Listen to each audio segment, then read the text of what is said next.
ಆಮೇಲೆ ಕೊಡ್ತಾವ. ಅಲ್ಲಿ ತನ ಏನು ಕೊಡಂಗಿಲ್ಲ ಅವು. ಯಾವ ಇವ 3 ಕಾಮಧೇನು, ಕಲ್ಪವೃಕ್ಷ, ಚಿಂತಾಮಣಿ. ಆದ್ರ ಚನ್ನ ಬಸವಣ್ಣವ್ರಿಗೆ ಏನ್ ಹೇಳಬೇಕಾಗಿದೆ ಅಂತಂದ್ರೆ, ಇವು ಬೇಡೋತನ ಕೊಡುವಂಥವಲ್ಲ, ಬೇಡಿದ ಮೇಲೆ ಕೊಡ್ತಾವ. ಆದ್ರ ಕಾಮಿಸದೆ, ಕಲ್ಪಿಸದೆ, ಚಿಂತಿಸದೆ ಕೊಡಬಲ್ಲರು ಕೂಡಲ ಚೆನ್ನ ಸಂಘ ನಿಮ್ಮ ಶರಣರು. ಚಂದದಲ್ರಿ. ಬೇಡಿದ ಮೇಲೆ ಕೊಡುವವು. ನೀವು ಬೇಡಲಾರ್ದ, ಬೇಡುವಂಥದ್ದಿಲ್ಲ. ಈಗ ನಾವು ದೇವ್ರ ಹತ್ರಕ್ಕೆ ಹೋಗಿ ಪ್ರಾರ್ಥನೆ ಮಾಡ್ತೀವಿ, ಅದನ್ನು ಕೊಡು ಇದನ್ನು ಕೊಡು, ಪೂಜಾ ಮಾಡಿ ಪ್ರಾರ್ಥನೆ ಮಾಡ್ತೀವಿ. ನನಗೆ ಅದಾದ್ರೆ ಛಲ ಆಗ್ತದೆ, ಇದಾದ್ರೆ ಛಲ ಆಗ್ತೈತಿ, ನನ್ನ ಮಗಳಿಗೊಂದು ಚಲೋ ವರ ಸಿಗಲಿ, ನನ್ನ ಮಗಗೊಂದು ಗೌರ್ಮೆಂಟ್ ಜಾಬ್ ಸಿಗಲಿ, ಇದೆಲ್ಲ ಕೇಳ್ತೀವಿ ನಾವು. ಆದ್ರೆ ಕೇಳಿದ ಮೇಲೆ ಕೊಡುವಂಥದ್ದು ಬೇರೆ. ಆದ್ರೆ ಗುರುವಾದವ, ಶರಣರು ಕೇಳಲಾರ್ದ ಕೊಡ್ತಕ್ಕಂಥವ್ರು. ಬೇಡಿ ಭವಿಯಾಗ್ತೀವಿ, ಅವಾಗ ಕೊಡ್ತಾವವು. ಆದ್ರೆ ಬೇಡಿಸಿಕೊಳ್ಳಲಾರ್ದೆ, ಕೇಳಿಕೊಳ್ಳಲಾರ್ದೇನೆ ಕೊಡುವಂತಹ ಶಕ್ತಿ. ಈಗ ನೋಡ್ರಿ, ದೇವರ ಮುಂದೆ ಹೋಗಿ ಕೇಳೋದೇನಿದೆ, ನಾನು ನಿಮ್ಮನ್ನ ಕೇಳ್ತೇನೆ. ಸರ್ವಾಂತರ್ಯಾಮಿ ದೇವರು ಹೌದಿಲ್ರಿ ಅಂತೀವಲ್ಲ, ದೇವರು ಸರ್ವಾಂತರ್ಯಾಮಿ. ಎಲ್ಲವೂ ಇಡೀ ಜಗತ್ತಿನ ಆಗು ಹೋಗುಗಳನ್ನ, ಸೂಕ್ಷ್ಮತೆಗಳನ್ನ ಅರಿಯುವಂಥವನಿಗೆ ನಿಮ್ಮ ಮನಸ್ಸಿನ ಬೇಡಿಕೆ, ನಿಮ್ಮ ಕಷ್ಟ ಅವನಿಗೆ ಗೊತ್ತಾಗೋದಿಲ್ಲ ಅಂತಂತಂದ್ರೆ ಅವಂಥ ದೇವರು, ಅವನ ಹೆಂಗೆ ದೇವರು ಅಂತ ಅನ್ಬೇಕು. ಮತ್ತೆ ನಾವು ಕೇಳೋದೇನಿದೆ? ಅದಕ್ಕೆ ನಾವು ದೇವರನ್ನ ಹೆಂಗೆ ನಾವು ಪೂಜಿಸ್ಬೇಕು ಅಂತಂದ್ರೆ, ಏನಾದರೂ ಆಸೆ ಇಟ್ಟುಕೊಂಡಲ್ಲ, ಬೇಡಿಕೊಂಡಲ್ಲ. ಹಂಗ ಯಾವ ರೀತಿಯೊಳಗ ದೇವರು ಭಾವನೆಗಳನ್ನ ಅರ್ಥ ಮಾಡಿಕೊಂಡು ಕೊಡ್ತಾನೆ. ಆದ್ರೆ ನಮ್ಮ ಅವಸರಕ್ಕೆ ನಾವು ಕೇಳ್ತೀವಿ, ನಮ್ಮ ಅವಸರಕ್ಕೆ ದೌಡಾಗ್ಲಿ ಅಂತ ಹೇಳಿ ನಾವು ಬೇಡ್ತೀವಿ. ಆದ್ರೆ ದೇವರನ್ನ, ಗುರುವಿನನ್ನ ಬೇಡೋದಿರೋದಿಲ್ಲ. ಬೇಡದೇ ಕೊಡಲು ತಿಳಿದು ಕೊಡುವಂತಹ ಸಮರ್ಥ. ಈಗ ನಿಮ್ಮ ಮಕ್ಕಳ ಭಾವನೆಗಳು ನಿಮಗೆ ಅರ್ಥ ಆಗುದಿಲ್ಲ. ನಿಮ್ಮ ಮಕ್ಕಳು ಹೇಳಿದ್ಮೇಲೆ ನೀವು ಮಾಡ್ತೀರೇನು? ನಿಮ್ಮ ಮಕ್ಕಳು ಹೇಳೋಕ್ಕಿಂತ ಮೊದಲೇನೆ ಏನು ಬೇಕು ಅನ್ನೋದನ್ನ ತಾಯಿ ತಿಳ್ಕೊತಾಳ, ಅಪ್ಪನಿಗಿಂತ ಮೊದಲು. ಅಪ್ಪಗ ತಿಳಿಯೋದಿಲ್ಲ, ಆದ್ರೆ ತಾಯಿ ಮಕ್ಕಳನ್ನ ಬಹಳ ಸೂಕ್ಷ್ಮವಾಗಿ ಗಮನಿಸ್ತಿರ್ತಾಳ. ತಾಯಿ ತಿಳ್ಕೊತಾಳೆ ಏನ್ ಬೇಕು ಅದನ್ನೋದನ್ನ ಕೇಳಲಾರ್ದನೆ ಕೊಡ್ತಕ್ಕಂಥವಳು ತಾಯಿ. ತಾಯಿಯ ಭಾವನೆ, ತಾಯಿಯ ಮನಸ್ಸು, ತಾಯಿಯ ಅಂತರಂಗ ಎಷ್ಟು ಸುಕೋಮಲ ಅಂತಂತಂದ್ರೆ ಅದನ್ನ ನಾವು ವರ್ಣನೆ ಮಾಡೋದಕ್ಕೆ ಸಾಧ್ಯ ಇಲ್ಲ. ಪದಗಳಿಗೆ ಮೀರಿರುವಂತಹ ಕೋಮಲತೆ ಆ ತಾಯಿಯ ಭಾವನೆಗಳಿಗೆ ಇರ್ತದ. ಅರ್ಥ ಮಾಡ್ಕೋತಾಳೆ ತಾಯಿ. ಮನೆಯೊಳಗ 3 ಮಂದಿ ಅಣ್ಣ ತಮ್ಮರಿದ್ರಂತ. ಇದು ನಿಮಗೆ ತಿಳಿಲಿಲ್ಲ ಅನ್ನೋ ದೃಷ್ಟಿಯಿಂದ ಹೇಳಾಕತ್ತೆ. 3 ಮಂದಿ ಅಣ್ಣ ತಮ್ಮರು, 3 ಮಂದಿ ಒಂದೊಂದು ಕೆಲಸ ಮಾಡ್ತಿದ್ರು. ದೊಡ್ಡವ ಅಂಗಡಿ ನೋಡ್ತಿದ್ದ, ಅಂಗಡಿ ಇತ್ತು, ಅಂಗಡಿ ನೋಡ್ತಿದ್ದ, ವ್ಯವಹಾರ. ಎರಡನೇದವ ಶಿಕ್ಷಕ ಇದ್ದ ಶಾಲೆಯೊಳಗೆ, ಪ್ರತಿದಿನ ಶಾಲೆಗೆ ಹೋಗೋದು ಬರೋದು ಅವನ ಕರ್ತವ್ಯ ಅವನು ಮಾಡ್ತಿದ್ದ. 3ನೇದವ ವಕೀಲಿದ್ದ, ಕೋರ್ಟು ಕಚೇರಿ ತನ್ನ ಕರ್ತವ್ಯ ಅವನು ಮಾಡ್ತಿದ್ದ. 3 ಮಂದಿ ಕೆಲಸ ಉದ್ಯೋಗದೊಳಗಿದ್ರು. ಒಂದು ವಿಶೇಷ, ಒಂದು ತೊಂದರೆ ಏನು ಅಂತಂದ್ರೆ ಅವ್ರ ಮನೆಯೊಳಗೆ ಮಕ್ಕಳು ಇರಲಿಲ್ಲ. ಬಹಳ ದಿವಸದ ಮೇಲೆ ದೊಡ್ಡವನಿಗೆ ಒಂದು ಹೆಣ್ಣು ಮಗು ಆಗ್ತದ. ಹೆಣ್ಣು ಮಗು ಆಗ್ತದ. ನೋಡ್ರಿ, ನೀವು ಮಕ್ಕಳು ಇರ್ಲಾರ್ದಾಗ ಏನು ಬಯಸ್ತಿರ್ತಾರಂತಂದ್ರೆ, ಹೆಣ್ಣರೇ ಆಗಲಿ ಗಂಡರೇ ಆಗಲಿ ಮಕ್ಕಳಾಗಲಿ ಅಂತಿರ್ತಾರ. ಮಕ್ಕಳ ಅಕಸ್ಮಾತ್ ಹೆಣ್ಣು ಆತಂದ್ರ ಆಗೇತ್ರಿ, ಎಲ್ಲ ಚಲೋ. ಒಂದು ಗಂಡ ಆದ್ರ ದೀಪ ಹಚ್ಚಾಕ. ಎದಕ್ಕ? ಮನಿ ದೀಪ ಹಚ್ಚಾಕ. ನಾವು ದೀಪ ಹಚ್ಚರ ಪಾಡ. ಮತ್ ಇದ್ದದ್ದು ಹರೀಶ್ರಿ ಏನ್ ಮಾಡೋದು? ದೀಪ ಹಚ್ಚಾಕ ಒಂದು ಗಂಡ ಬೇಕು ಅಂತ ಹೇಳಿ ಅಂತೀವಿ. ಹಂಗ ಮನಿಯೊಳಗೆ ಅಪರೂಪಕ್ಕೆ ಒಂದು ಹೆಣ್ಣು ಹುಟ್ಟಿತು. ಎಷ್ಟು ಕಾಳಜಿ ಅಂದ್ರೆ, ನೀವು ಮನಿಯೊಳಗೆ ಎಲ್ಲರೂ ಆ ಮಗುವಿನ ಒಂದೀಟು ತೆಳಗಿಳಿಸ್ತಿರ್ಲಿಲ್ಲ. ನೋಡ್ಬೇಕು ನೀವು, ಅಪರೂಪಕ್ಕಿದ್ದು ಅಂದ್ರೆ ಅವ್ರನ್ನ ಒಟ್ಟ ತೆಳಗ ಇಳಿಸೋದಿಲ್ಲ. ಮತ್ತು ಮನಿ ತುಂಬಾ ಇರ್ತಾವಲ್ಲ, ಅವು ಎಲ್ಲೆಲ್ಲಿ ಕೂತಿರ್ತಾವ. ಆ ಮೂಲ್ಯಾಗ ಒಂದು ಕೂತಿರ್ತೈತಿ, ಈ ಕಡೆ ಬಾಗಿಲು ಸಂಧ್ಯಾಗ ಒಂದು ಕೂತಿರ್ತೈತಿ, ಒಂದೆಲ್ಲೋ ಹೋಗಿ ಬಚ್ಚಲತ್ತೆ ಕೂತಿರ್ತೈತಿ. ಮನಿ ತುಂಬಾ ಇರ್ತಾವ, ಅವ್ರನ್ನ ಕೇಳೋರ ದಿಕ್ಕಿರುದಿಲ್ಲ. ಅದನ್ನ ಎಷ್ಟು ಕಾಳಜಿ ಮಾಡ್ತಿದ್ರು ಅಂತಂದ್ರೆ, ಎಲ್ಲರೂ ತಗೊಂಡು ತಿರ್ಗಾಡೋರು, ಒಬ್ಬರ ಕೈಯಾಗಿಂತ ಒಬ್ಬರ ಕೈ ನೆಲನ ಮುಟ್ತಿರ್ಲಿಲ್ಲ. ಅದು ಬಟ್ ಅಂತರ ಅಡ್ಡಾಡ್ತೈತಿ ಇಡೀ ಮನಿ ತುಂಬ. ಏನಾಗ್ತದೆ, ಒಂದು ಸಲ ಆ ಮಗುವಿಗೆ ಆಟಕ್ಕೆ ಅಂತ ಹೇಳಿ ಗೊಂಬೆ ತಂದು ಕೊಟ್ಟಿದ್ರು, ಕರ್ಪೂರದ ಗೊಂಬೆ. ಅದು ಮಗು ಇದ್ದಂಗ, ಸಣ್ಣ ಮಗು ಇದ್ದಂಗ ತೇಟ ಮಗುವಿನ ಗತೆನೇ ಇತ್ತದು. ಆ ಗೊಂಬೆಗೆ ಆ ಮಗು ಎಷ್ಟು ಕಾಳಜಿ ಮಾಡ್ತಿತ್ತು ಅಂದ್ರ, ಅದು ಹೇಳ್ತಿತ್ತು ಇದು ನನ್ನ ಮಗು ಅಂತ. ಅದ ಒಂದು ಮಗು ಐತಿ, ಮತ್ತ ಅದು ಹೇಳ್ತಿತ್ತು ಇದು ನನ್ನ ಮಗು. ಅದನ್ನ ಕಾಳಜಿಲೆ ಎತ್ಕೊಳ್ಳೋದು, ತಾನು ಊಟ ಮಾಡುವಾಗ ಅದಕ್ಕೆ ಊಟ ಮಾಡಿಸ್ತಿತ್ತು, ತಾನು ಜಳಕ ಮಾಡುವಾಗ ಅದಕ್ಕೆ ಜಳಕ ಮಾಡಿಸೋದು, ತನ್ನ ಮುಖಕ್ಕೆ ಏನಾದ್ರೂ ಹಚ್ಕೋತಿತ್ತಂದ್ರೆ ಅವಾಗ ಅದಕ್ಕೂ ಹಚ್ತಿತ್ತು. ನೀವು ಅನ್ಬೋದು ಅದು ಹಚ್ತಿತ್ತು ಜಳಕ ಮಾಡಿಸ್ತಿತ್ತು ಅಂದ್ರೆ ಹ್ಞೂ ಅನ್ಬೋದು. ನೀವು ಊಟ ಮಾಡಿಸ್ತಿತ್ತಂತೀರಲ್ರಿ, ಕೇಳಾಕತ್ತೀವಿ ಅಂದ್ರೆ ಒತ್ತಾಟಿಗಿಂತ ಏನ್ರ ಹೇಳವ್ರಿ ನೀವು ಅಂತ ಹೇಳಿ. ಅದ್ಯಾಂಗ್ ಉಂತಿತ್ತು ಗೊಂಬಿ ಅಂತ ಹೇಳ್ತೀರಿ, ಅದ್ಯಾಂಗ್ ಉಂತಿತ್ತು? ಅದು ಉಂತಿದ್ದಿಲ್ಲ, ನಿಮ್ಗೂ ಗೊತ್ತು ನನಗೂ ಗೊತ್ತು. ಆದ್ರೆ ಆಕೆ ಉಣಿಸ್ತಿದ್ದಳು. ಅದರ ಅರ್ಥ ಆ ಗೊಂಬೆಯ ಜೊತೆಗೆ ಅಷ್ಟು ತಾಧ್ಯಾತ್ಮತೆ ಆ ಮಗುವಿಗೆ. ಅಂಥ ಮಗು ಗೊಂಬೆಯನ್ನ ಎಷ್ಟು ಚಂದ ಆರೈಕೆ ಮಾಡ್ತಿತ್ತಲ್ಲ. ಅಕಸ್ಮಾತ್ ಆಡುವಾಗ ಆ ಗೊಂಬೆ ಕಾಲು ಮುರಿದು ಬಿಟ್ಟಿತು. ಗೊಂಬೆ ಆ ಮಗುವಿನ ಕಾಲು ಮುರಿಯಿತು. ಮುರಿದ ಕೂಡಲೇ ಅಳಾಕೈತದ. ಅಳಾಕೈತು. ಅಷ್ಟೊತ್ತಿಗೆ ಆಗ್ಲೇ ಅವ್ರ ಅಪ್ಪಗಳು, ಕಾಕ, ದೊಡ್ಡಪ್ಪ, ಚಿಕ್ಕಪ್ಪ ಎಲ್ಲರೂ ಹೋಗಿದ್ರು. ಅಪ್ಪ ಎಲ್ಲರೂ ಹೋಗಿದ್ರು. ಮನೆಯೊಳಗೆ ಇವರಿಬ್ಬರು ಹೆಣ್ಮಕ್ಳು ಬೇರೆ ಕೆಲ್ಸಕ್ಕೆ ಹೋಗಿದ್ರು. ಒಬ್ಬಕ್ಕೆ ಮಾತ್ರ ಅಡಿಗೆ ಮಾಡ್ತಿದ್ರು. ಅದು ಅಳ್ಕೋತ ಕುಯ್ತದ ಬಾಗಲ್ದಾಗ, ಹೊಸ್ತಲಿಗೆನೆ ಆ ಕಡೆ ಒಂದು ಕಾಲು ಈ ಕಡೆ ಒಂದು ಕಾಲು ಆ ಮಗುವಿನ ಇಟ್ಕೊಂಡು ಅದು ನನ್ನ ಮಗುವಿನ ಕಾಲು ಮುರಿತು ಅಂತ ಅಳ್ಕೋತ ಕುಯ್ತು. ಯಾರು ನೋಡ್ಲಿಲ್ಲ. ಮಧ್ಯಾಹ್ನ ಊಟದ ಹೊತ್ತ ಅಪ್ಪ ಅಂಗಡಿ ಬಂದ್ ಮಾಡಿ ಮನೆಗೆ ಬಂದ. ಬಾಗಿಲದಾಗ ಅಳ್ಕೋತ ಕೂತು ಮಗಳನ್ನ ನೋಡಿ, ಯಾಕೆ ಅಳಾಕತ್ತೀರಿ? ಏನಿಲ್ಲ ಅಪ್ಪ, ನನ್ನ ಮಗಳ ಕಾಲು ಮುರಿದದ. ಅಯ್ಯೋ, ನುಕ್ಸಾನ್ ಮಾಡಿದೆ ನಾವು. ನೋಡ್ರಿ, ನೀವು ವ್ಯಾಪಾರ ಮಾಡೋರಿಗೆ ಎರಡ ಗೊತ್ತಿರ್ತಾವ. ಏನು? ಒಂದು ಲಾಭ, ಇನ್ನೊಂದು ಲುಕ್ಸಾನ. ಲುಕ್ಸಾನ್ ಮಾಡಿದ್ವ ಮಗಳ ಅಂದವ. ಆಕಿಗೇನು ಗೊತ್ತಾಗ್ಬೇಕು ಇವನು ಲಾಭ ಲುಕ್ಸಾನದ ಸುದ್ದಿ. ಆಕೆ ಅಂದಳು, ಇವನಿಗೆ ತಿಳಿದಲ್ಲಿ ಬಿಡ ಹೋಗ್ಲಿ ಅಂತ ಹೇಳಿ ಗಪ್ಪ ಆದಳು. ಸ್ವಲ್ಪ ಹೊತ್ತಿನೊಳಗನೆ ಅವ್ರ ಕಾಕ ಬಂದ. ಏನು, ಸಾಲಿಗೆ ಹೋಗಿದ್ದಲ್ಲ ಮಾಸ್ತರು ಬಂದ್ರು. ಬಾಗಿಲ್ದಾಗ ಯಾಕೆ ಅಳಾಕತ್ತಿ? ಏನಿಲ್ಲ, ನನ್ನ ಮಗುವಿನ ಕಾಲು ಮುರಿದದ. ಅವಂದ, ಎಷ್ಟು ದಡ್ಡದೀವ ನೀನು? ಮಾಸ್ತರ್ಗಳನ್ನ ಕೇಳ್ರಿ, ಎರಡ ಹೇಳ್ತಾರ. ನೀ ದಡ್ಡದಿ, ನೀ ಶಾಣೆ ಅದಿ. ಮುಗೀತ್. ಇವೆರಡಾದು ಅಂದ್ರೆ ಅವ್ರ ಜಗತ್ತ ಮುಗೀತ ಅವ್ರದ್ದು. ಆಕೆ ಅಂದಳು, ನನಗಿಂತ ನೀನ ದಡ್ಡದಿ ಹೋಗಂದ್ರೆ.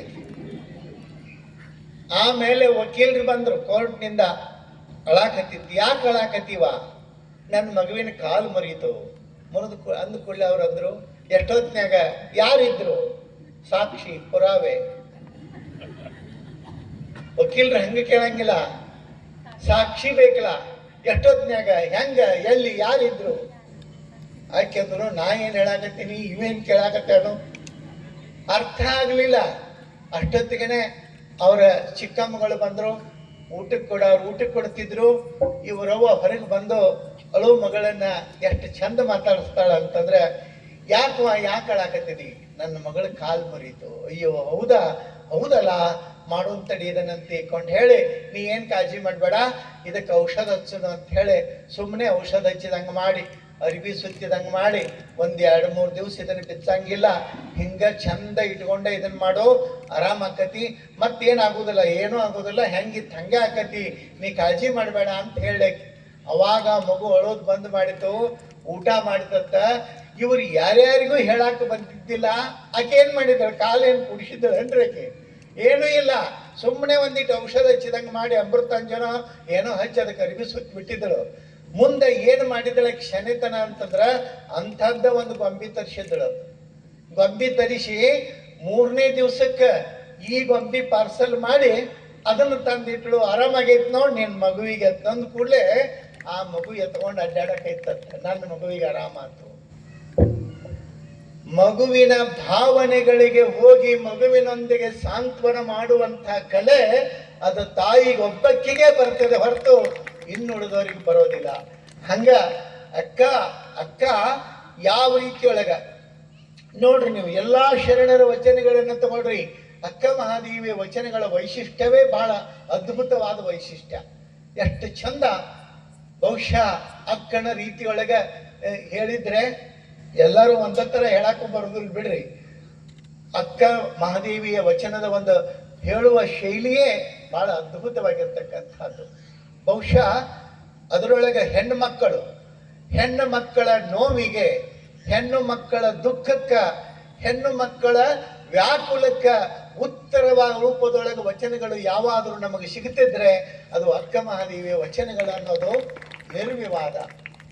ಚನ್ನಬಸವಣ್ಣವ್ರು ಬಹಳ ಚಂದ ಹೇಳ್ತಾರೆ, ಆದ್ಯರ 60 ವಚನಕ್ಕೆ ದಂಡಾಯಕರ 20 ವಚನ, ದಂಡಾಯಕರ 20 ವಚನಕ್ಕೆ ಪ್ರಭುದೇವರ 10 ವಚನ, ಪ್ರಭುದೇವರ 10 ವಚನಕ್ಕೆ ಅಜಗಣ್ಣನ 5 ವಚನ, ಅಜಗಣ್ಣನ 5 ವಚನಕ್ಕೆ ನಮ್ಮ ಕೂಡಲ ಚೆನ್ನ ಸಂಗಯ್ಯನಲ್ಲಿ ಮಹಾದೇವಿ ಅಕ್ಕನ 1 ವಚನ ನಿರ್ವಚನ ಕಾಲ ಅಂತ ಹೇಳ್ತಾರೆ.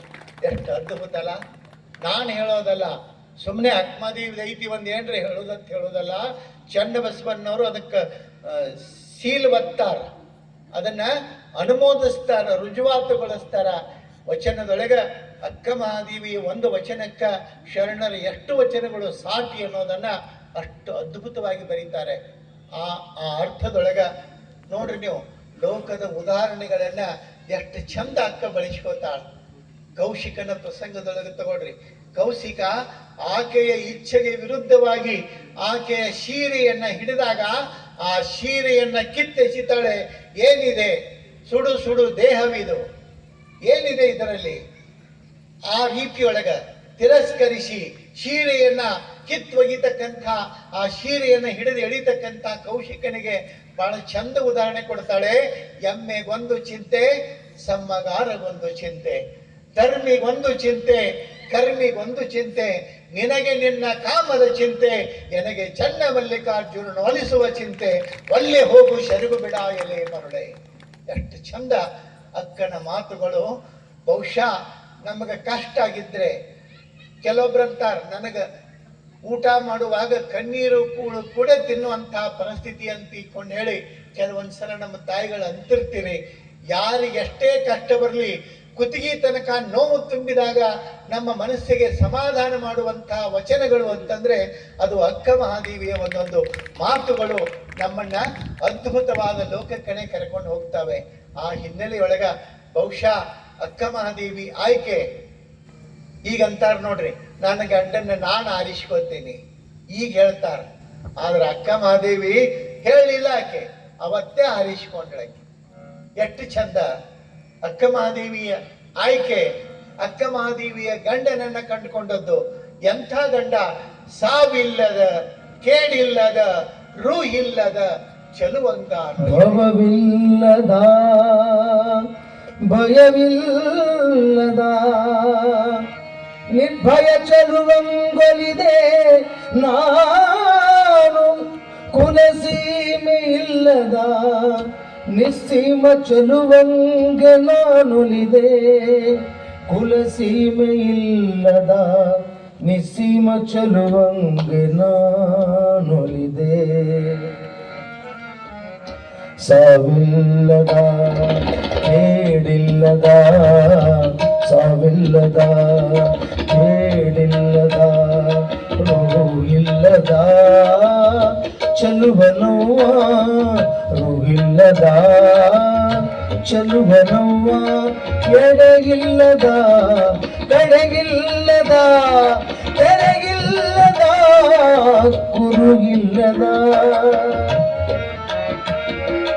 ಎಡೆಗಿಲ್ಲದ, ಕಡೆಗಿಲ್ಲದ, ತೆರೆಗಿಲ್ಲದ, ಕುರುಗಿಲ್ಲದ, ಚಲುವಂಗ ನಲಿದೆಯಲೆಯೋವ ಕೇಳತಾಗೆ, ಚಲುವಂಗ ನಲಿದೆಯಲೆಯೋವ ನೀ ಕೇಳತಾಯೇ.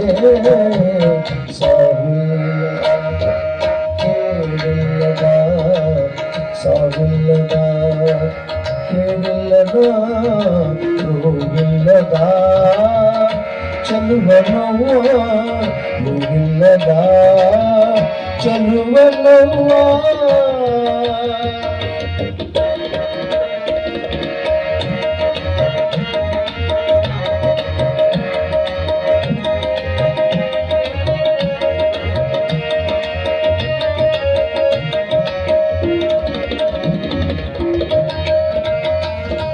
ಭವವಿಲ್ಲದ ಭಯವಿಲ್ಲದ ಭವವಿಲ್ಲದ ಭಯವಿಲ್ಲದ ಭವವಿಲ್ಲದ ಭಯವಿಲ್ಲದ ನಿರ್ಭಯ ಚೆಲುವಂಗೊಲಿದೆ ನಾನು ನಿರ್ಭಯ ಚೆಲುವಂಗೊಲಿದೆ ನಾನು ಕುಲಸೀಮೆ ಇಲ್ಲದ ನಿಸ್ಸೀಮ ಚೆಲುವಂಗೆ ನಾನೊಲಿದೆ ಇದು ಕಾರಣ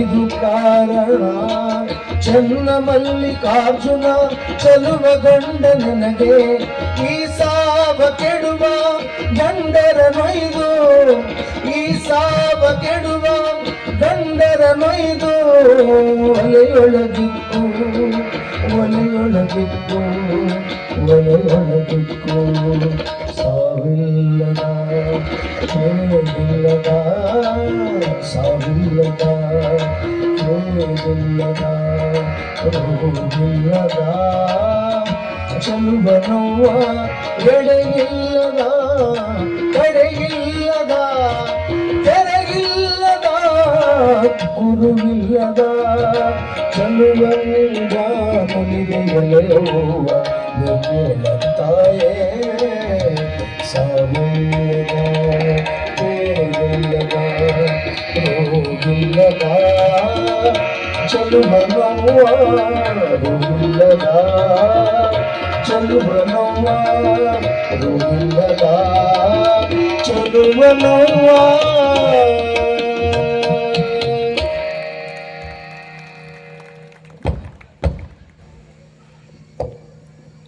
ಅಕ್ಕನ ಜಯಂತಿ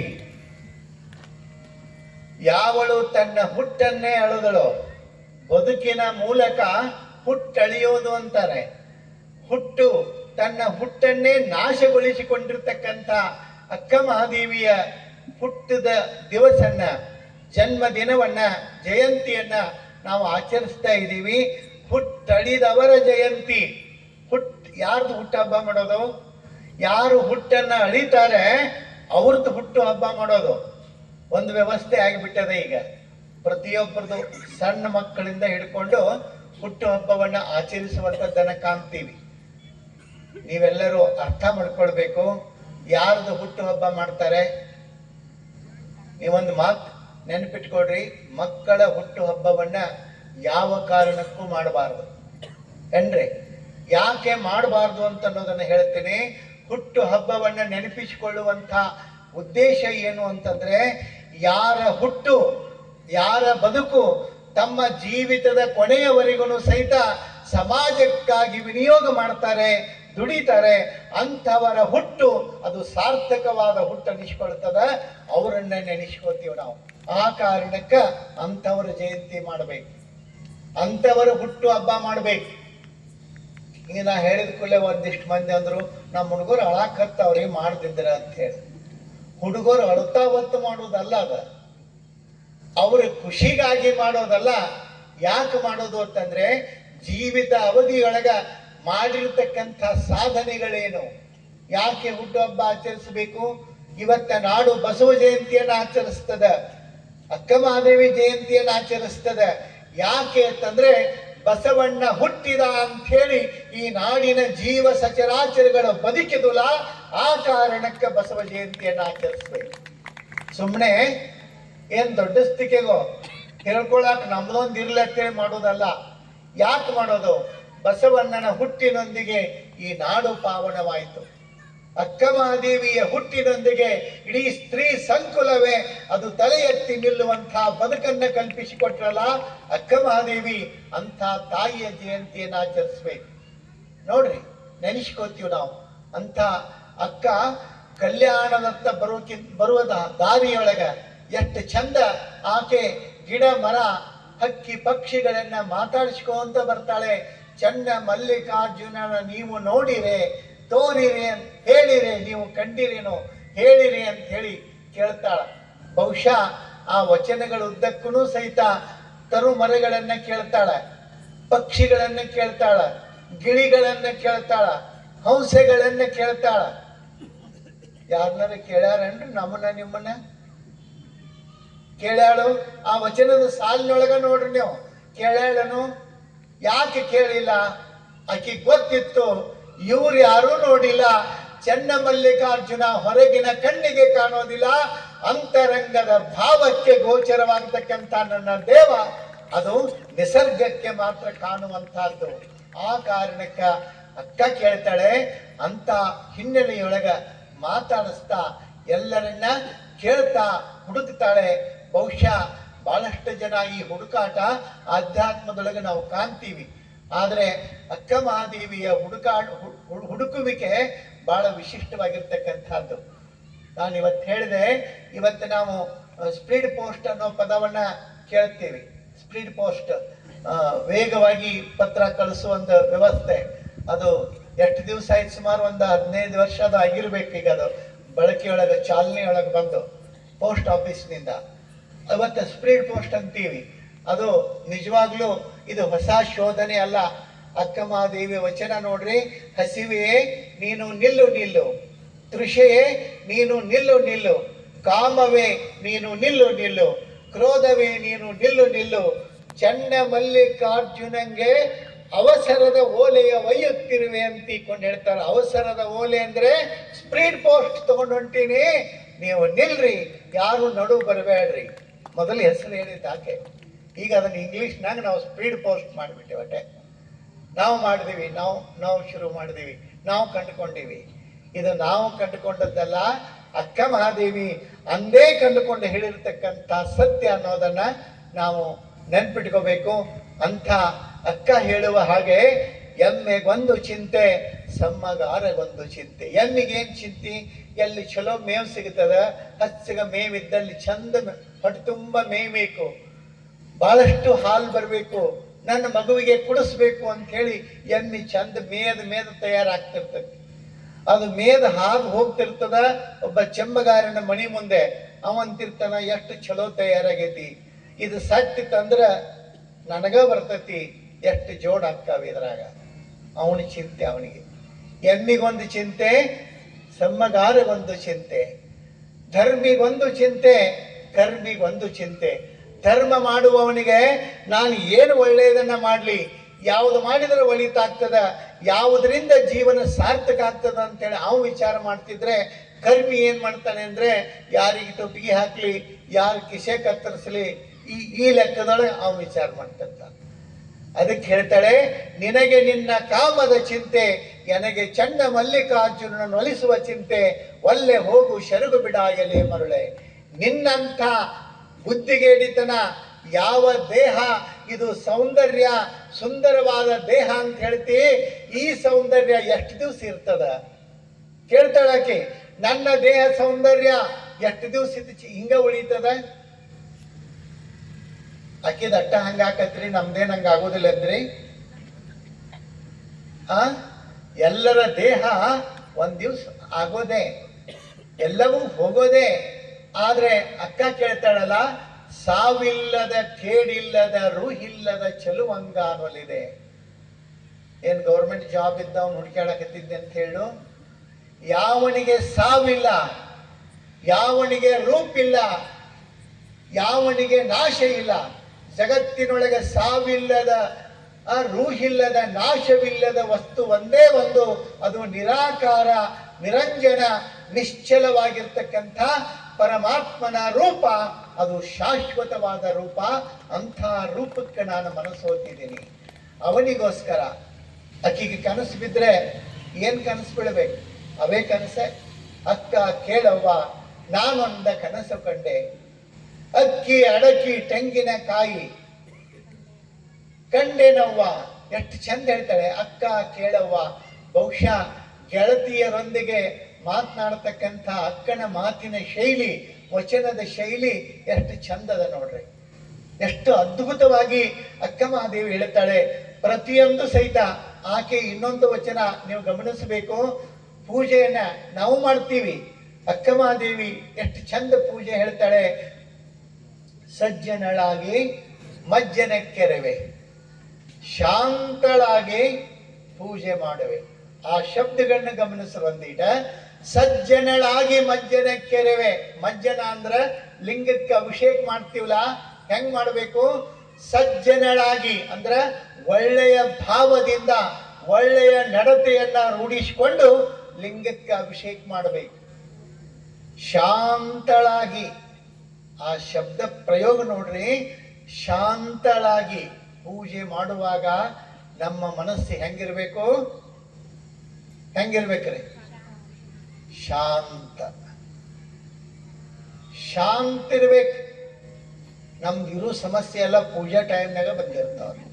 ಇರೋ ಪ್ರಾಬ್ಲಮ್ ಎಲ್ಲ ಹಾಲು ಬಂದು ಅನ್ನೋಡು, ಪೇಪರ್ನ ಬಂದ್ ಅನ್ನೋಡು, ಹುಡುಗರು ಹೊಂಟು ಅನ್ನೋಡು, ರಿಕ್ಷಾ ಕರ್ಯಾಕ್ ಬತ್ ಅನ್ನೋಡು, ಎಲ್ಲ ನೋಡುದು ಅವಾಗ.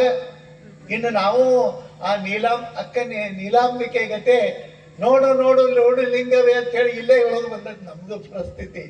ಹೌದಿಲ್ರಿ? ಬೆಳಿಗ್ಗೆ ನಮ್ಮ ಪೂಜಾ ಟೈಮ್ನಾಗ ಇರ್ಲಾರ್ದೆಲ್ಲ ಪ್ರಾಬ್ಲಮ್ಗಳು ಅವಾಗ ಬಂದಿರ್ತಾವ. ಆದ್ರೆ ಅಕ್ಕ ಹೇಳ್ತಾಳೆ, ಪೂಜೆಯನ್ನ ಮಾಡುವ ವಿಧಾನ ಶಾಂತಳಾಗಿ ಪೂಜೆಯ ಮಾಡುವೆ, ಮುಂದೆ ಸಮರತಿಯಿಂದ ನಿಮ್ಮ ಹಾಡುವೆ. ಎಷ್ಟು ಚಂದ. ಬಹುಶಃ ನಾನೊಂದು ಮಾತು ಹೇಳ್ತೀನಿ ನಿಮ್ಗೆ. ಬಹಳಷ್ಟು ಮಂತ್ರಗಳು ವೇದಗಳೊಳಗೆ ಪೂಜೆಯ ಮಂತ್ರಗಳು ಬರ್ತವೆ.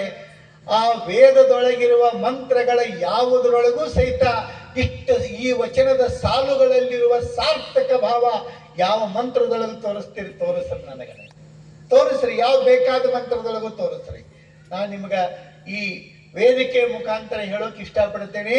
ಅಕ್ಕ ಮಹಾದೇವಿಯ ಒಂದೊಂದು ವಚನದ ಸಾಲುಗಳು, ಬಹುಶಃ ಒಂದೊಂದು ಪದಗಳು ಆ ಇಟ್ಟು, ಒಂದೊಂದು ವಚನವನ್ನಿಟ್ಟು ಇನ್ನೊಂದು ತಕ್ಕಡಿಯೊಳಗ ವೇದಗಳನ್ನಿಟ್ರೆ ಅಕ್ಕನ ವಚನದ ತೂಕ ಹೆಚ್ಚಾಗ್ತದ.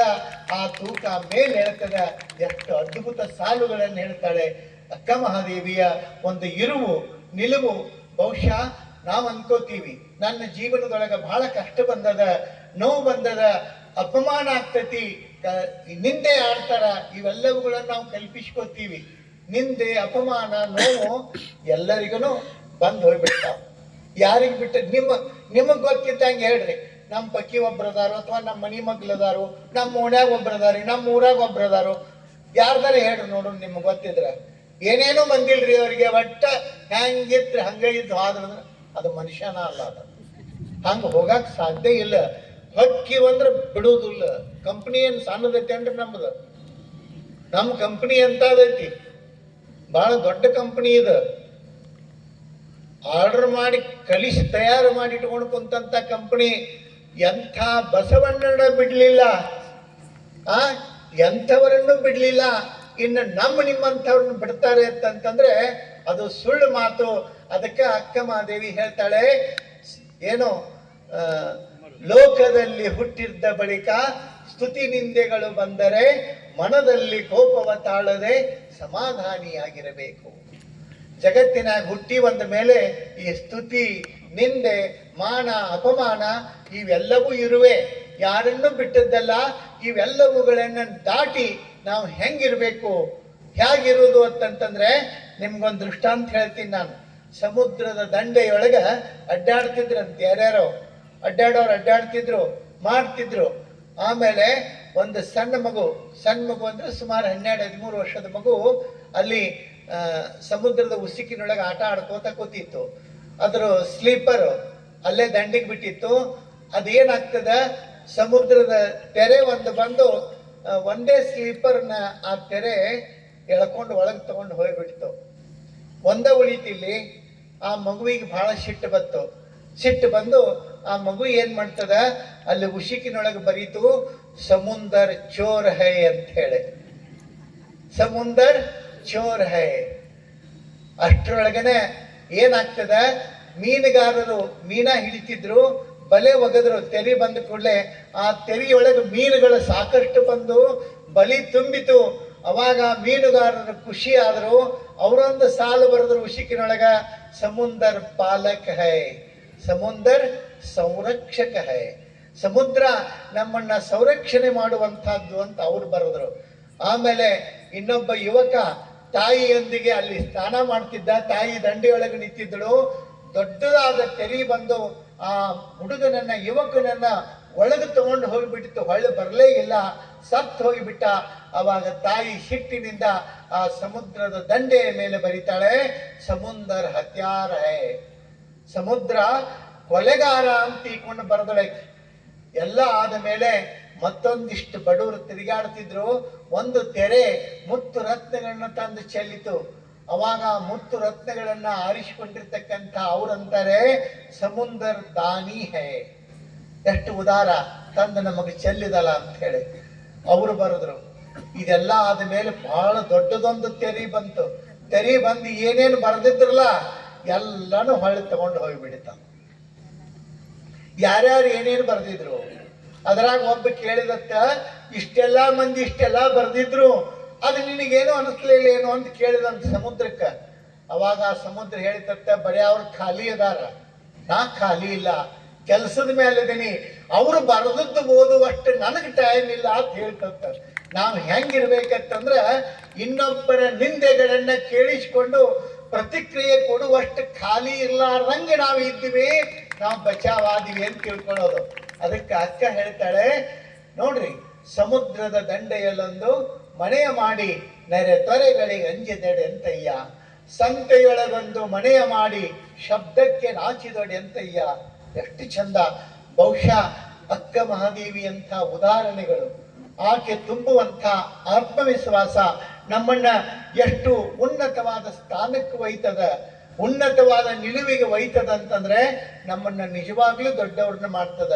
ನಾವು ದೊಡ್ಡವರಾಗೋದಂದ್ರೆ ಹೆಂಗ, ವಯಸ್ಸಾಗಿ ದೊಡ್ಡವರಾಗೇ ಆಗ್ತೀವಿ, ಅದೇನ್ ಬಹಳ ವಿಶೇಷ ಅಲ್ಲ. ಯಾವಾಗ ನಾವು ವಚನಗಳನ್ನ ಓದ್ತೀವಿ, ವಚನಗಳನ್ನ ಓದಿದಂಗ ಅದನ್ನ ಮನನ ಮಾಡಿಕೊಂಡಂಗ ನಮ್ಮ ಭಾವನೆಗಳು ಹೆಂಗ ಪರಿಪಕ್ವಗೊಳ್ತಾರಲ್ಲ, ಅವಾಗ ನಾವು ಖರೇ ದೊಡ್ಡವ್ರು ಹಾಕುವಂತ ಹೋಗ್ತೀವಿ. ಆ ವಚನಗಳು ನಮ್ಮನ್ನ ದೊಡ್ಡವ್ರನ್ನ ಮಾಡ್ತಾವ. ನಾವು ದೊಡ್ಡವ್ರು ಹಾಕಿವನ್ ಕಂಪ್ನಿಯವ್ರನ್ನ ಕೇಳ್ರಿ, ಹಾರ್ಲಿಕ್ಸ್ ದೊಡ್ಡ ಮಾಡ್ತಾವ ಹುಡುಗರ್ನ. ಹಾರ್ಲಿಕ್ಸ್ ಕುಡಿಸ್ರಿ, ನಿಮ್ಮ ಮಕ್ಕಳು ಬೇಗ ದೊಡ್ಡವ್ರಾಗ್ತಾರ. ಕಾಂಪ್ಲೇಮ್ ಕುಡಿಸ್ರಿ, ನಿಮ್ಮ ಮಕ್ಕಳು ಬೇಗ ದೊಡ್ಡವರಾಗ್ತಾರ. ಅಡ್ವರ್ಟೈಸ್ ಕೊಡ್ತಾರ ಅವ್ರು. ಹಂಗ ದೊಡ್ಡವ್ರಾಗೋದು ಬೇರೆ, ಅವು ಸುಮ್ಮ ಆಗುವಂಗ ಹಾಕಿರ್ತಾವ, ಕುಡಿಸಿ ಮತ್ತ ಇದ್ದದ್ದಕ್ಕೆ ಅವತ್ರ ಹೊಟ್ಟೆ ಕೆಡಿಸಿಡೋದು. ಈಗ ಅಂಥದ್ದು ನೋಡ್ತೀವಿ ನಾವು. ಆದ್ರೆ ಅವನ್ನ ಕುಡಿದು ದೊಡ್ಡದಾಗೋದಲ್ಲ, ಇಲ್ಲಿ ದೊಡ್ಡದಾಗೋದು ಅಂತಂದ್ರೆ ನೋಡ್ರಿ, ನಮ್ಮ ಎಸ್ ಡಿ ಇಂಚಲ್ ಅಂತ ಹೇಳಿ ಒಬ್ಬ ಬಹಳ ಕನ್ನಡದ ಕವಿ ಎಷ್ಟು ಚಂದ ಬರೀತಾನೆ ಅಂತಂದ್ರೆ, ತಾಯಿ ನೀಡುವ ಮುತ್ತು ಅದು ಸಂಸ್ಕೃತಿಯ ತುತ್ತು ಅಂತ ಹೇಳಿ. ತಾಯಿ ಮಗುವಿಗೆ ಮುತ್ತು ಕೊಡುತ್ತಿರ್ತಾಳೆ, ಅದನ್ನ ನೋಡಿ ಕವಿ ಅಂತಾನೆ, ನಮ್ಮ ಕಣ್ಣಿಗೆ ಕೇವಲ ಅದು ಮುತ್ತಾಗಿ ಕಾಣಿಸ್ತದೆ, ಅದು ಮುತ್ತಲ್ಲ, ಆ ಮುತ್ತಿನ ಮುಖಾಂತರ ತಾಯಿ ಸಂಸ್ಕೃತಿಯ ತುತ್ತನ್ನ ಆ ಮಗುವಿಗೆ ಉಣಿಸ್ತಾಳೆ, ಆ ಮಗುವಿಗೆ ತಿನ್ನಿಸ್ತಾಳೆ ಅನ್ನೋದನ್ನ ಕವಿ ಕಲ್ಪನೆ ಮಾಡ್ತಾನೆ. ಎಷ್ಟು ಅದ್ಭುತವಾದ ಸಾಲುಗಳು. ಅದು ಸಂಸ್ಕೃತಿಯ ತುತ್ತು. ಈಗ ಗುಬ್ಬಿ ತನ್ನ ಮರಿಗೆ ಗುಟಕ್ ಹಾಕ್ತಿರ್ತದ, ಎಷ್ಟು ಚಂದ ತಗೊಂಡು ಬಂದ ಅದರ ಬಾಯಿಯೊಳಗ ಗುಟಕ್ ಹಾಕಿ ಆ ಮಗುವಿನ ಬೆಳೆಸ್ತದ. ಗುಬ್ಬಿಯ ಗುಟುಕು ಮಗುವಿಗೆ ಒಂದು ಬೆಳವಣಿಗೆಗೆ ಪೂರಕ ಆಗ್ತದ. ಹಂಗ ತಾಯಿಯ ಮಾತುಗಳು, ತಾಯಿಯ ಅನುಭವದ ನುಡಿಗಳು ಮಕ್ಕಳನ್ನ ಬೆಳೆಸ್ತಾವ.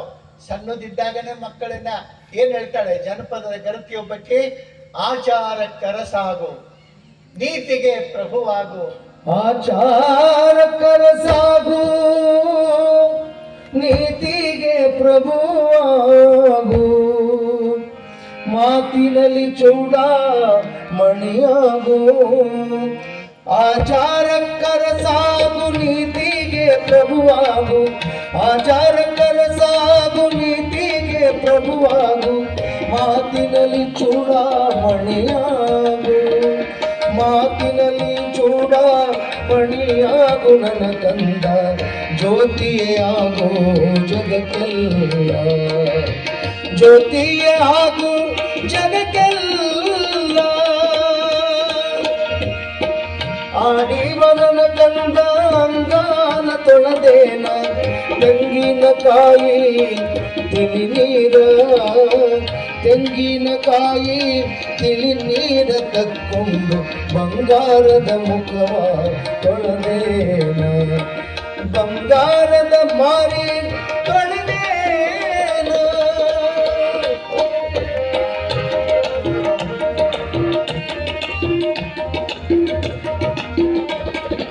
ಮಂದಿ ಮಕ್ಕಳೊಳಗ ಚಂದಾಗಿ ಇರಬೇಕ ಮಂದಿ ಮಕ್ಕಳೊಳಗ ಚಂದಾಗಿ ಇರಬೇಕ ನಂದಿಯ ಶಿವನ ದಯದಿಂದ ನಂದಿಯ ಶಿವನ ದಯದಿಂದ ಹೋಗಾಗ ಮಂದಿ ಬಾಯಾಗ ಇರಬೇಕ ಮಂದಿ ಬಾಯಾಗ ಇರಬೇಕ ಆಚಾರಕ್ಕರ ಸಾಗು ನೀತಿಗೆ ಪ್ರಭುವಾಗು ಮಾತಿನಲ್ಲಿ ಚೂಡ ಮಣಿಯಾಗು ಮಾತಿನಲ್ಲಿ ಚೂಡ ಮಣಿಯಾಗು ನನ್ನ ಕಂದ ಜ್ಯೋತಿಯಾಗು ಜಗಕ್ಕೆಲ್ಲ ಜ್ಯೋತಿಯೇ ಆಗು ಜಗಕ್ಕೆಲ್ಲ ಜಗಕ್ಕೆಲ್ಲ ಜಗಕ್ಕೆಲ್ಲ. ಜಾನಪದದವರು ಎಷ್ಟು ಅದ್ಭುತ ಮಾತು ಬರೀತಾರೆ. ಗರತಿ ಸಾಲಿಗೆ ಹೋಗಲಿಲ್ಲ, ಓದಲಿಲ್ಲ, ಬರೀಲಿಲ್ಲ ಅಂಥವರು ಎಷ್ಟು ಸುಂದರವಾದ ಸಾಲುಗಳನ್ನು ಹೇಳ್ತಾರೆ. ಆಚಾರ ಕರಸಾಗು, ನೀತಿಗೆ ಪ್ರಭುವಾಗು, ಮಾತಿನಲ್ಲಿ ಚೂಡ ಮಣಿಯಾಗು ನನ್ನ ಕಂದ, ಜ್ಯೋತಿಯೇ ಆಗು ಜಗಕ್ಕೆಲ್ಲ. ಬಹುಶಃ ಎಲ್ಲರ ತಾಯಂದಿರು ಈ ಮಾತು ಹೇಳಿರ್ಬೋದೇನೋ, ಆದರೆ ಜ್ಯೋತಿಯೇ ಆಗು ಜಗಕ್ಕೆಲ್ಲ ಅನ್ನುವಂಥ ಮಾತು ಎಲ್ಲಿ ಸಾರ್ಥಕ ಆಯಿತು? ಬಹುತೇಕ ಎಲ್ಲ ತಾಯಂದಿರು ಎಲ್ಲ ಮಕ್ಕಳಿಗಿಂತ ಹಾರೈಕೆ ಮಾಡೇ ಇರ್ತಾರೆ, ಮಾಡಿಲ್ಲ ಅಂತಲ್ಲ. ಬಾಗೇವಾಡಿ ಇಂಗಳೇಶ್ವರದೊಳಗ ಮಾದಲಾಂಬಿಕೆ ಈ ಮಾತನ್ನ ಹೇಳ್ತಾ, ಆಚಾರ ಕರಸಾಗು, ನೀತಿಗೆ ಪ್ರಭುವಾಗು, ಮಾತಿನಲ್ಲಿ ಚೂಡ ಮಣಿಯಾಗು ನನ್ನ ಕಂದ, ಜ್ಯೋತಿಯೇ ಆಗು ಜಗಕ್ಕೆಲ್ಲ ಅಂತ ಹರ್ಷಿದ್ದಳು ಅನ್ನೋ ಕಾರಣಕ್ಕ ಬಸವಣ್ಣನವರನ್ನ ನಾವು ಜಗಜ್ಯೋತಿ ಅಂತೇಳಿ ಇವತ್ತು ಕರಿತೀವಿ ಹೊರತು ಮತ್ತೆ ಎಲ್ಲಿ ಸಾಧ್ಯ ಆಗಲಿಲ್ಲ. ಅದು ಆ ಮಾತು, ಜಾನಪದ ಗರತಿಯ ಮಾತು ಎಲ್ಲಿ ಸಾರ್ಥಕ ಆಯ್ತು ನೋಡ್ರಿ. ಆ ಸಾರ್ಥಕತೆ ತಾಯಿಯ ಹಾರೈಕೆಯೊಳಗ, ತಂದೆ ತಾಯಿಯ ಹಾರೈಕೆಯೊಳಗ, ಮಂದಿ ಮಕ್ಕಳೊಳಗ ಚಂದಾಗಿ ಬಂದಿರಬೇಕ. ಹೋಗುವಾಗ ಮಂದಿ ಬಾಯಾಗ ಇರಬೇಕ, ಮಂದಿ ಬಾಯಾಗಿರ್ಬೇಕು, ಆದ್ರ ಹಲ್ಲಾಗಿರ್ಬಾರ್ದು. ಮಂದಿ ಬಾಯಾಗಿರೋದು ಬೇರೆ, ಹಲ್ಲಾಗಿರೋದು ಬೇರೆ. ಒಬ್ಬೊಬ್ಬರು ಹಾದದ್ದು ಸುದ್ದಿ ಕೇಳ್ರೆ ಚಲೋ ಆತ್, ಊರಾನ ಪೀಡಾ ಹೋತು ಅನ್ನೋ ಹಂಗ ಅಂದ್ರು ಅಂದ್ರೆ ನಮ್ಮ ಬದುಕಿಗೆ ಏನಾಗ್ತಿಲ್ಲ ಅಂತ. ವ್ಯಕ್ತಿಯ ಅಗಲುವಿಕೆಯನ್ನ ಯಾವಾಗ ಸಮಾಜ ನೋವು ಅನುಭವಿಸ್ತದ, ಆ ವ್ಯಕ್ತಿಗಾಗಿ ಮರಗ್ತದ, ಕಣ್ಣೀರ್ ಹಾಕ್ತದ, ಆ ವ್ಯಕ್ತಿ ಹೋಗಬಾರ್ದಾಗಿತ್ತು. ನನ್ನ ಆಯುಷ್ಯ ಕಡಿಮೆ ಮಾಡಿ ದೇವರ ಅವನಿಗೆ ಆಯುಷ್ಯ ಕೊಡಬೇಕಾಗಿತ್ತು ಅಂತ ಅಂದ್ರ ಅವನು ನಿಜವಾದ ಬಸವಣ್ಣನ ಪಾದ ಸೇರಿದ ಅಂತ ಹೇಳ್ಬೇಕು. ಅದು ಸಾರ್ಥಕವಾದ ಬದುಕು, ಅದು ಸಾರ್ಥಕವಾದ ಜೀವನ ಅಲ್ಲ. ಅಕ್ಕ ಮಹಾದೇವಿ ಎಷ್ಟು ಅದ್ಭುತವಾಗಿ ಹೇಳ್ತಾಳೆ. ಅದ್ಭುತವಾದ ಬದುಕನ್ನ ಬದುಕ್ತಾ ಅಕ್ಕ ಕೇವಲ ಕನ್ನಡದ ಅಕ್ಕ ಅಲ್ಲ, ಭಾರತದ ಅಕ್ಕ ಅಲ್ಲ, ಇಡೀ ಪ್ರಪಂಚವೇ ಅಕ್ಕ ಅಂತ ಕರಿಬೇಕಾದ್ರೆ ಅಕ್ಕನ ನಿಲುವು ಎತ್ತರ ಎಷ್ಟು ದೊಡ್ಡದು. ಆ ಕಾರಣಕ್ಕ ಇವತ್ತು ನಾನು ಆಸೆ ಮಾಡ್ತೇನೆ, ಅಕ್ಕ ಮಹಾದೇವಿ ಬಹುತೇಕ ನಮ್ಮ ಕರ್ನಾಟಕದೊಳಗೆ ಬಹಳಷ್ಟು ವಿಮಾನ ನಿಲ್ದಾಣಗಳದಾವ. ಎಲ್ಲೆಲ್ಲೋ ಏನೇನೋ ಹೆಸರಿಟ್ಕೊಂಡಾರ, ಇಟ್ಕೋವಾರ. ಯಾಕ ನಾನು ಆಸೆ ಮಾಡ್ತೀನಿ ಶಿವಮೊಗ್ಗ ವಿಮಾನ ನಿಲ್ದಾಣಕ್ಕ ಅಕ್ಕ ಮಹಾದೇವಿ ವಿಮಾನ ನಿಲ್ದಾಣ ಅನ್ನುವಂಥ ಹೆಸರು ಬಂತು ಅಂತಂದ್ರ ಅದು ಬಹುಶಃ ಹೆಣ್ಮಕ್ಳ ಹೆಸರು ಎಲ್ಲಿಯೂ ಕಾಣಲಿಲ್ಲ ನನಗ. ಇದ್ರೆ ಗೊತ್ತಿಲ್ಲ, ಮತ್ತ ಇದ್ರೆ ಸರಿಪಡಿಸ್ರಿ.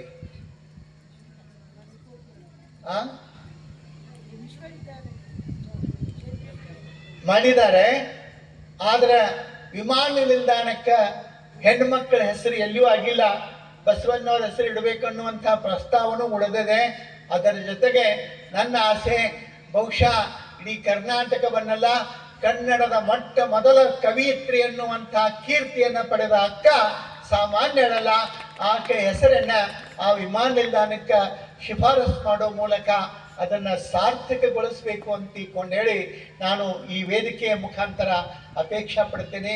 ನಿಮ್ಮೆಲ್ಲರದು ಒಪ್ಪಿಗೆ ಅಲ್ಲಲ್ಲೇ ಹಿಂಗೆ ಬೇಡ್ರಿ, ಅದನ್ನು ಕೈ ಮ್ಯಾಲೆ ಎತ್ತಿ ಚಂದ ಹಿಂಗೆ ಇದೇನಿರ್ತದಲ್ಲ ಇದು ಬಹಳ ಅದ್ಭುತ. ಹಂಗೆ ಬರಬೇಕು. ನಾವು ಏನೇ ಹೇಳ್ರು ಗಟ್ಟಿಯಾಗಿ ಹೇಳ್ಬೇಕು ಏನ್ರಿ. ಮಾತಾಡುವಾಗ ನಮಗ ಹೆಂಡತಿ ಊಟಕ್ಕೆ ನೀಡಾಕತ್ತಿದ್ದಳತ್ತ, ಗಂಡ ತುಪ್ಪ ಅಂದ ಕೂಡಲೇ ಹಾಂದಳಕಿ ಕೈಯಾಗ ಚಮಚ ಇತ್ತೇನು ಬಡದು ಗಿಡದಾಳಂತೇಳಿ ಉಪ್ಪ ಅಂದಂತ.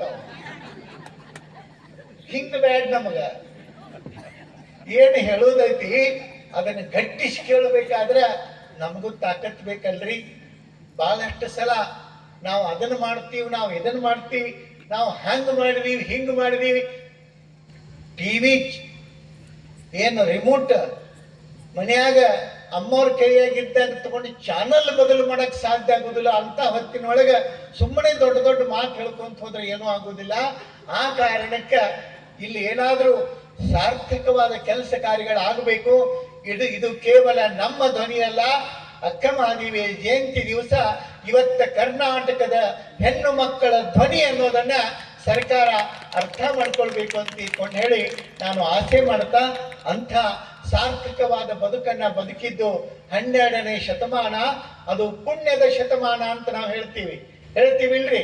12ನೇ ಶತಮಾನ ಸಾಮಾನ್ಯವಾಗಿರ್ತಕ್ಕಂಥದ್ದಲ್ಲ, ಅದು ಸಂಸ್ಕೃತಿಯ ಶತಮಾನ ಅಂತ ಕರಿತೀವಿ. ಆದರೆ ಹೆಮ್ಮೆ ಪಡಬೇಕು, ನಮ್ಮ ಬಾಲ್ಕಿಯ ಭಕ್ತರ ಅಭಿಮಾನ ಪಡಬೇಕು.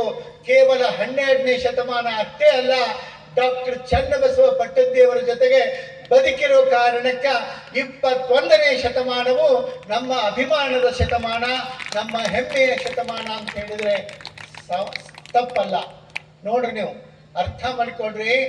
ಎಂಥವ್ರು, ನಾನು ಇಲ್ಕಲ್ ದೊಡ್ಡ ಅಜ್ಜವ್ರ ಜೊತೆಗೆ ಬಸವ ಕಲ್ಯಾಣಕ್ಕೆ ಇನ್ನೂ ಸಣ್ಣವಿದ್ದೆ ನಾನು, ಬಹುಶಃ ಅವಾಗ 8ನೇನೋ ಓದ್ತಿದ್ದೆ.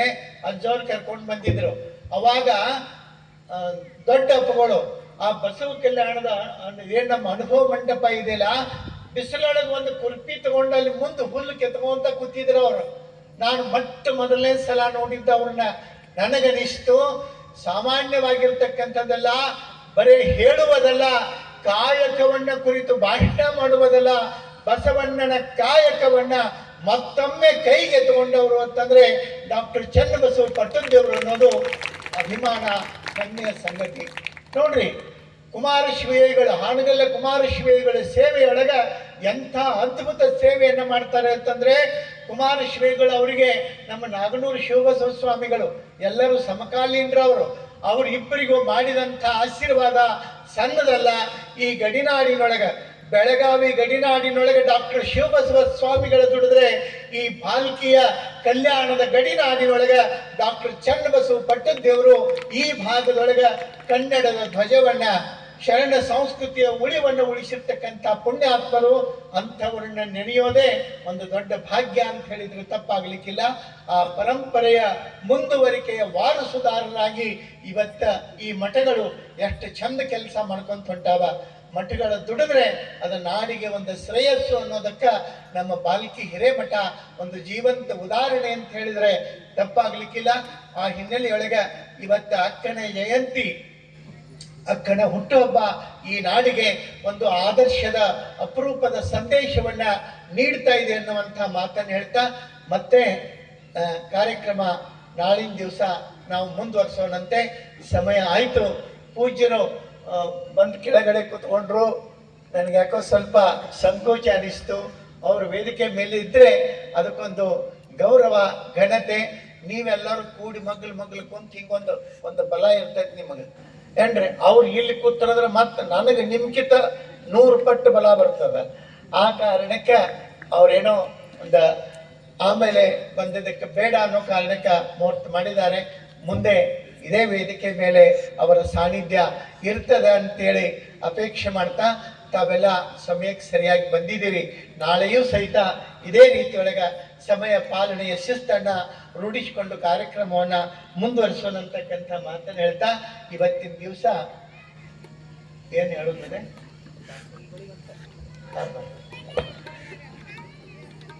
ಇಲ್ಲಿವರೆಗೆ ಪರಮ ಪೂಜ್ಯರ ಪ್ರವಚನವನ್ನು ನಾವೆಲ್ಲರೂ ಆಲಿಸಿದ್ದೀರಿ.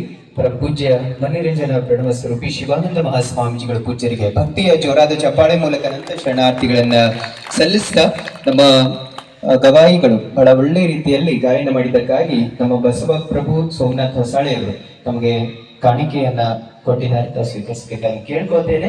ಅದೇ ರೀತಿ ಇವತ್ತಿನ ಈಗ ಪ್ರವಚನ ಆದ ಬಳಿಕ ತಮ್ಮೆಲ್ಲರಿಗೂ ದಾಸೋಹದ ಪ್ರಸಾದದ ವ್ಯವಸ್ಥೆಯನ್ನ ಮಾಡಿರ್ತಕ್ಕಂಥ ದಾಸೋಹಿಗಳು ಜೊತೆಗೆ ದಾಸೋಹ ಸಮಿತಿಯ ಅಧ್ಯಕ್ಷರಾಗಿರ್ತಕ್ಕಂಥ ನಮ್ಮ ನಿರ್ಮಲಾ ಚಂದ್ರಕಾಂತ್ ಪಾಟೀಲ್ ದಂಪತಿಗಳು ವೇದಿಕೆಗೆ ಬರಬೇಕು, ಪೂಜ್ಯರಿಂದ ಆಶೀರ್ವಾದ ಪಡ್ಕೋಬೇಕಾಗಿ ಕೇಳ್ಕೊತೇನೆ. 1-2 ನಿಮಿಷ ಇದಾದ ತಕ್ಷಣದಲ್ಲೇ ಮಂಗಲ ಆಗುತ್ತೆ. ನಂತರದಲ್ಲಿ ತಾವೆಲ್ಲರೂ ಪ್ರಸಾದ ಮಾಡ್ಕೊಂಡೇ ಹೋಗ್ಬೇಕಾಗಿ ತಮ್ಮಲ್ಲಿ ವಿನಂತಿಯನ್ನ ಮಾಡ್ತೇನೆ.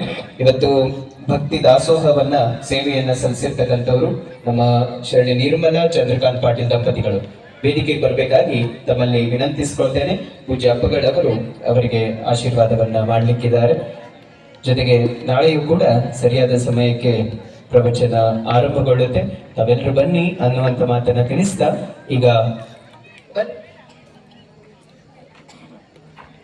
ಪರಮ ಪೂಜ್ಯ ನಾಡೋಜ ಡಾಕ್ಟರ್ ಬಸವಲಿಂಗ ಪಟ್ಟದೇವರು ಪೂಜ್ಯರು ವೇದಿಕೆಗೆ ದಯಪಾಲಿಸಿದ್ದಾರೆ.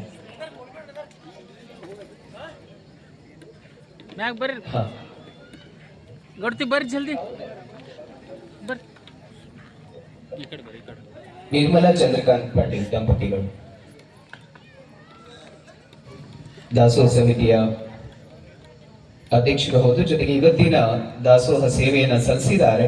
ಆ ದಂಪತಿಗಳಿಗೆ ಪರಮ ಪೂಜ್ಯ ನಾಡೋಜ ಡಾಕ್ಟರ್ ಬಸವಲಿಂಗ ಪಟ್ಟದೇವರ ಹಬ್ಬಗಳವರು ಆಶೀರ್ವದಿಸ್ತಾ ಇದ್ದಾರೆ.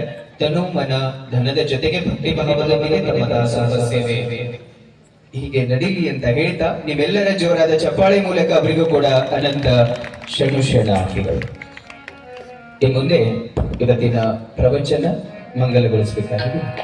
ಜಯ ಗುರು ಬಸವಣ್ಣ, ಜಯ ಜಗದ್ಗುರು ಬಸವಣ್ಣ. ಜಯ ಗುರು ಬಸವಣ್ಣ, ಜಯ ಜಗದ್ಗುರು ಬಸವಣ್ಣ. ಜಂಗಮ ರೂಪನೆ ಬಸವಣ್ಣ, ಜಗದೋದ್ಧಾರಕ ಬಸವಣ್ಣ. ಜಯ ಗುರು ಬಸವಣ್ಣ, ಜಯತು ಜಗದ್ಗುರು ಬಸವಣ್ಣ. ಕಲ್ಯಾಣ ವಾಸನೆ ಬಸವಣ್ಣ, ಕಾರುಣ್ಯ ಮೂರ್ತಿ ಬಸವಣ್ಣ. ಕಾಯಕ ಯೋಗಿ ಬಸವಣ್ಣ, ಕೈವಲ್ಯದಾತನೆ ಬಸವಣ್ಣ. ಜಯ ಗುರು ಬಸವಣ್ಣ, ಜಯತು ಜಗದ್ಗುರು ಬಸವಣ್ಣ. ನಿರ್ಗುಣ ರೂಪವೇ ಬಸವಣ್ಣ, ನಿಷ್ಕಲಲಿಂಗನೆ ಬಸವಣ್ಣ. ಅಕಾರ ಉಕಾರ ಮಕಾರ ಮೂಲಕ ಓಂಕಾರ ನೀನೇ ಬಸವಣ್ಣ. ಜಯ ಗುರು ಬಸವಣ್ಣ, ಜಯತು ಜಗದ್ಗುರು ಬಸವಣ್ಣ. ಪರಮ ಪ್ರಭುವನೇ ಬಸವಣ್ಣ, ಪತಿತ ಪಾವನ ಬಸವಣ್ಣ. ಭಕ್ತರ ಪ್ರಾಣನೆ ಬಸವಣ್ಣ, ಬಲು ಭಯ ತಾರಕ ಬಸವಣ್ಣ. ಜಯ ಗುರು ಬಸವಣ್ಣ, ಜಯತು ಜಗದ್ಗುರು ಬಸವಣ್ಣ. ಶಂಕರ ನೀನೆ ಬಸವಣ್ಣ, ಶಂಕರ ನೀನೆ ಬಸವಣ್ಣ. ಮಂಕು ಮಾನವರ ಮದವನು ಹರಿಸಿದ ಮಹಾದೇವ ನೀನೆ ಬಸವಣ್ಣ. ಜಯ ಗುರು ಬಸವಣ್ಣ, ಜಯತು ಜಗದ್ಗುರು ಬಸವಣ್ಣ. ಅಣುವಿನೊಳಗೆ ಅಣುವಣ್ಣ, ಮನದೊಳಗೇನೆ ಮಹವಣ್ಣ. ಶರಣರ ಹೃದಯ ನಿವಾಸನೆ ಅಣ್ಣ, ಬೇಗನೆ ಬಾರೈ ಬಸವಣ್ಣ. ಜಯ ಗುರು ಬಸವಣ್ಣ, ಜಯತು ಜಗದ್ಗುರು ಬಸವಣ್ಣ. ಜಯತು ಜಗದ್ಗುರು ಬಸವಣ್ಣ, ಜಯತು ಜಗದ್ಗುರು ಬಸವಣ್ಣ. ವಿಶ್ವಗುರು ಬಸವೇಶ್ವರ ಮಹಾತ್ಮ ಕಿ ಜಯ. गुरु कुमारेश्वर महाराज की जय, सद्गुरु चन्नबसवेश्वर महाराज की जय, जय गुरु बसवेश्वर हर महादेव। ಅಂತ ಶರಣಾರ್ಥಿಗಳು ಎಲ್ಲರೂ ಪ್ರಸಾದ ಮಾಡಿಕೊಂಡೇ ಹೋಗ್ಬೇಕಾಗಿ ತಮ್ಮಲ್ಲಿ ಕೇಳ್ಕೊಳ್ತೇವೆ. ಜೊತೆಗೆ ನಾಳೆ ಬೆಳಗ್ಗೆ 5:30ಕ್ಕೆ ಯೋಗ ನಡೆಯಲಿದೆ. ನಿರಂಜನ ಗುರುಗಳು ಯೋಗವನ್ನು ನೆರವೇರಿಸಿಕೊಡ್ತಾ ಇದ್ದಾರೆ. ತಾವೆಲ್ಲರೂ ಅದರಲ್ಲಿ ಕೂಡ ಪಾಲ್ಗೊಳ್ಳಬೇಕಾಗಿ ಕೇಳಿಕೊಳ್ತಾ ಮತ್ತೆ ನಾಳೆ ಸಾಯಂಕಾಲ ಕೂಡ ಎಂದಿನಂತೆ ಪ್ರವಚನ ಸರಿಯಾದ ಸಮಯಕ್ಕೆ ಆರಂಭ ಆಗುತ್ತೆ. ತಾವು ಬನ್ನಿ, ತಮ್ಮವರನ್ನ ಕರೆ ತನ್ನಿ ಅಂತ ಹೇಳ್ತಾ ಎಲ್ಲರೂ ಪ್ರಸಾದ ಸ್ವೀಕರಿಸಿ ಹೋಗ್ಬೇಕಾಗಿ ಕೇಳ್ಕೊಳ್ತಾ ಎಲ್ರಿಗೂ ಶರಣು ಶರಣ.